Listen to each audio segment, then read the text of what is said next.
Withdraw section आ गए हम लोग। 13,164 LLT कॉइन है, यहाँ डालते हैं 13,164। 14 डला गया यार।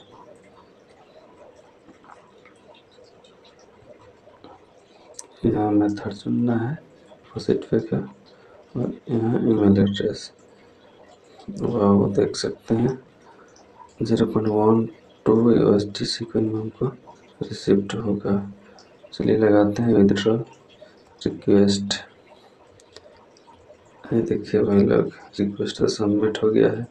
चलिए देखते हैं हिस्ट्री में जाके। देखिए दोस्तों, इतना विड्रॉल हम लोग ले चुके हैं, और इसका स्टेटस अभी पेंडिंग है। तो चलिए दोस्तों देखते हैं फॉसेट पे में जाके। तो फ्रेंड्स हम आ चुके हैं अपने फॉसेट पे अकाउंट में। देखते हैं पेमेंट आया नहीं। अरे वाह, पेमेंट तो आ गया है यार। हिस्ट्री चलिए जाकर देख रहे हैं। कैसे रियलिटी रिसीव्ड। प्लीज़ लाइक और सब्सक्राइब कर दीजिएगा भाई लोग।